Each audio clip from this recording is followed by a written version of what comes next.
You see, you can be in heaven now, anytime you wish. But there is a condition, that you love God with all your heart, soul, mind and strength. Till then you suffer this world of good and evil, that you might know what it's like without God.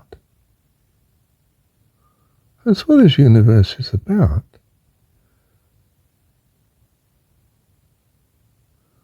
From your point of view, it's living as if there is no God.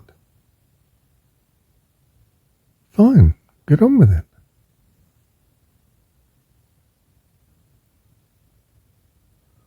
What happens if you take a view that, well, there is a God, He is all loving, but I don't want to live that way. I'm certainly not going to love Him with all my heart, soul, mind and strength. But I don't mind taking all that I want. Well, that's very true, but He won't let you. In other words, He won't let you have the benefits of heaven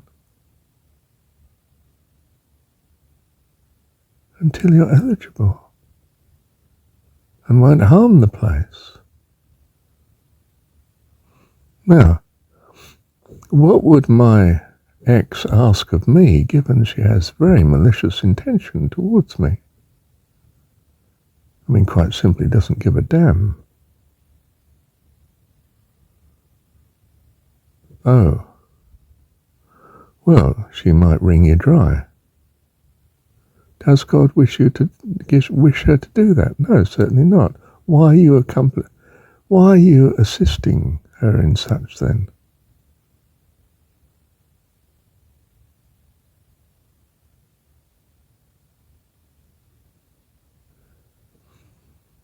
But do I want her to continue life here in this world? Oh yes, that's very necessary. Until God takes her. So I do rescue her from dire straits.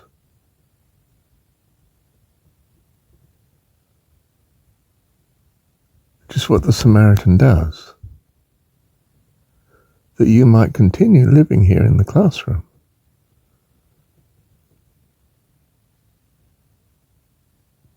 That's better than you dying. Or until God takes you. Was the Samaritan stopping God taking?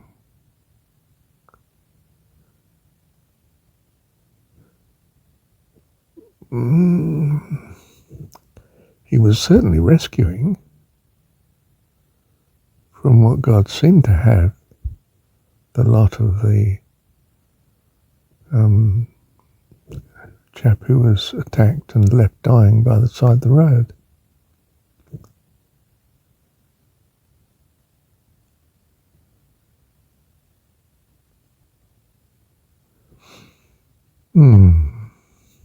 Difficult, isn't it?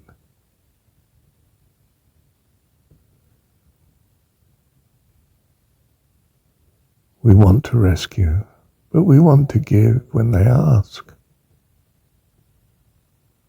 But it's madness when they ask without love towards you.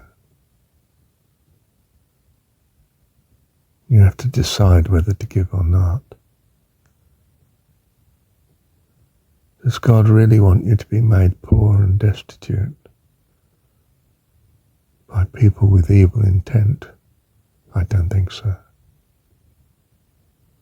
I certainly don't want this to happen to my daughter. I would say, be careful, love.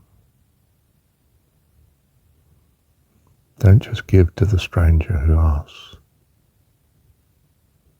Keep a distance. You may rescue the stranger where he's in dire straits.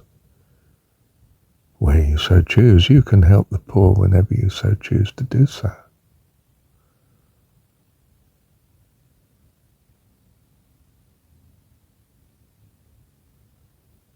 But in some sense, God has a priority over such pursuits, and such calls upon your time and resources. An incredibly large priority, that you love him with all your heart, soul, mind and strength. What does that mean? It means that which you have to give, you give entirely to him. That is what love is. You prioritize God, not the one who maliciously wishes to use you. That would be madness, and certainly not what he wants. I don't want this for my daughter.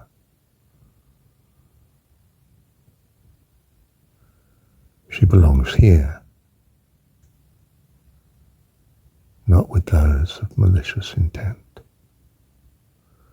And I will protect her from them, and expect her to do the same thing. For my sake, because I love her, and I want her well-being.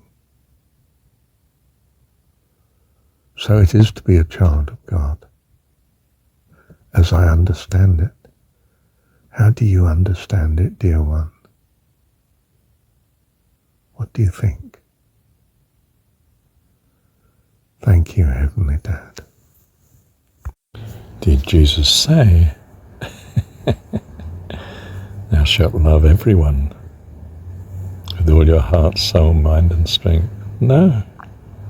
Shalt love the Lord thy God. Not even any gods, but your God. How do you find your God? The one that personifies your values. With all your heart and soul. In other words, everything you do must have something of the purpose of God in mind. Now, he may have in mind that you help this person with some not too major amount of money compared to your wealth and income, or lack of it.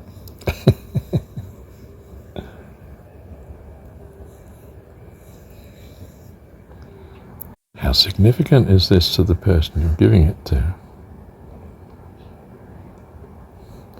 When it calls them to love you as one that rescued them. In general, not. No, it's just a passing thing. You paid for a meal and I would have missed a meal otherwise, you know.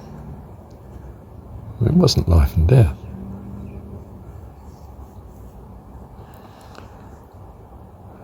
It may make you appreciate small acts of kindness, but it doesn't sound like it's likely to majorly impact your turning to God just because I gave you a free meal when you asked. I don't think it's that important. You have better things to do with your allocation of resources. Does Jesus walk along healing people at random? No. Were some people healed even though he had no cognition of it? Yes, looks like it. And he says to some, it's your faith that has healed you. If you have that sort of faith in God, then yes. Looks like you value him greatly.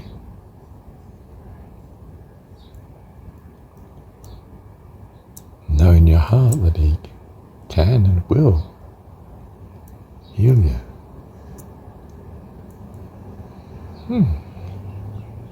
Then he gives you the just deserts, rewards your faith and trust. Wow. Do I as an onlooker know when this will be the case? No, only in hindsight I can infer that may be the case. Quite simply, you're not here on this planet to turn it into heaven. It is a classroom for a very good reason.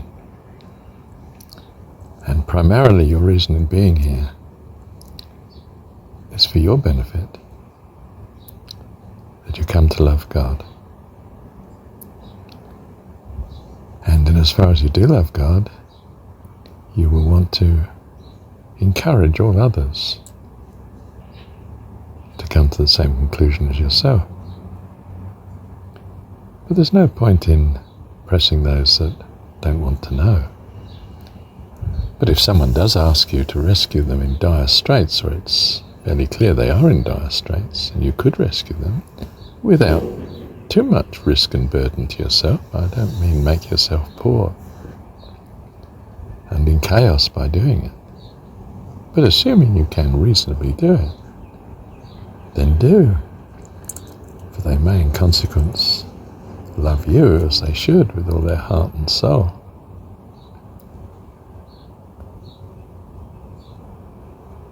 And that may well in fact be very pivotal then in bringing them into life eternal, to love and trust, something much nearer to your God